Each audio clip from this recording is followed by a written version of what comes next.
capacity. I'll defer to Senator Budd. Yeah, thank the ranking member, thank the chair. Mr. Jorgensen, thank you for being here. According to reports, the North Carolina State Healthcare Plan attempted to limit coverage of one type of obesity drug, the GLP-1s that we're talking about today, for enrollees to avoid raising premiums. Now, however, CVS Caremark, the state healthcare plans, PBM, informed them that they would lose $54 million in discounts if coverage was limited. So, Mr. Jorgensen, do you know if these allegations are true? I have to admit I don't know all the details of the specifics in North Carolina, but I don't think we stopped paying these rebates. So I received a letter from North Carolina Speaker of the House, Tim Moore, and it includes data on the state health plan's Board of Trustees blaming the Inflation Reduction Act, not drug spending on the plan's shortfalls. So I ask unanimous consent to enter the letter into the record, Mr. Chairman. Thank you. Mr. Jorgensen, could you describe in as simple terms as possible how federal programs like the 340B drug discount program and reimbursement for prescription drugs through Medicare Part B actually lead to higher prices? And I would say higher list prices. Yeah. Well, when we set a list price, we have to take into consideration what are the rebates we have to pay, because unless we pay rebates into the system when we negotiate against the PBMs, we're not getting access to the formulary. So a high list price is more likely to lead to more access to patients. And on top of that comes additional payments we have to give when we are in Medicaid, when we are in 340B programs, etc., where there are additional payments we have to make products affordable. So it leads to higher prices for those patients who then do not have access via insurance or some of these programs because they are faced with a list price. And really, nobody should pay the list price because that's not how we intend to do business. But we don't control the price set for the patients. That's done by the insurance schemes.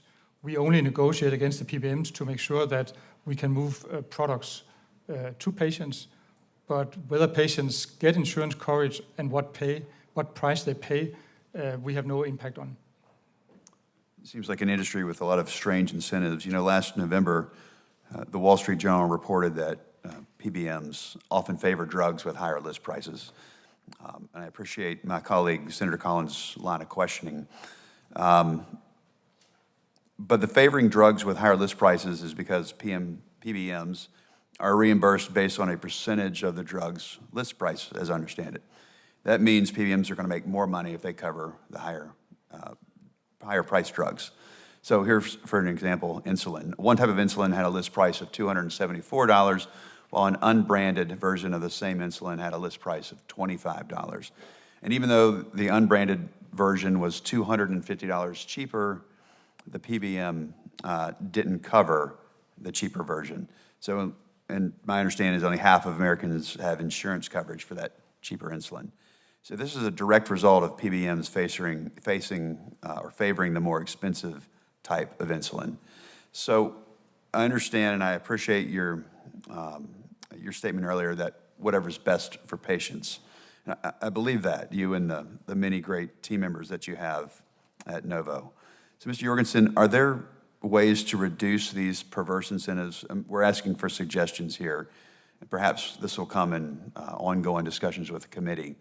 But in your time here, do you have some suggestions to reduce these perverse incentives to deliver savings and value to the patients in need? Thank you, Senator. We should really unite around what helps patients. And if you have the industry making big risks in R&D, making big commitments into manufacturing, and then we have to negotiate against PBMs and their insurance companies not taking much risk and yet benefiting from a significant fee linked to the list price, I think that's absurd. So if we could stop linking their income to a list price, I think that would create an incentive that is not as absurd as it is today. I would prefer doing business on the net price, where I compete against competitors based on what is the real price for our medicine and what is the value of the medicine. And these are medicines that are addressing societal challenges that are paramount. And we talk about the cost of the medicine, but it's really the cost of the diseases that's breaking the system. And we have to find a way where we transact in a way where it becomes much more transparent what is the real price of the medicine, to really adopt the medicine and mitigate the societal costs that diabetes and obesity is putting on the US healthcare system and economy. As you observe kind of outside looking in, what changes would you suggest that we consider to move from a list price scenario, so where you could, and other companies and competitors even, could compete on a net price scenario? And do you believe that would be better for patients? Yeah, if we passed on the rebates we pay to the PBM and the insurance companies and group purchasing organizations, whatever they're called, if we pass that on to patients, then they are faced with a net price at the pharmacy counter. I think that would dramatically change it to a much more affordable system, where it's the value of the medicine for the patient, the prescriber, that determines what products is being used, not who gives the highest rebate. So anything that opens up transparency and make it, really competitive in a free market context where you compete on price and value of medicines, I think would be a great benefit for American citizens. Thank you, Chairman. Senator Baldwin.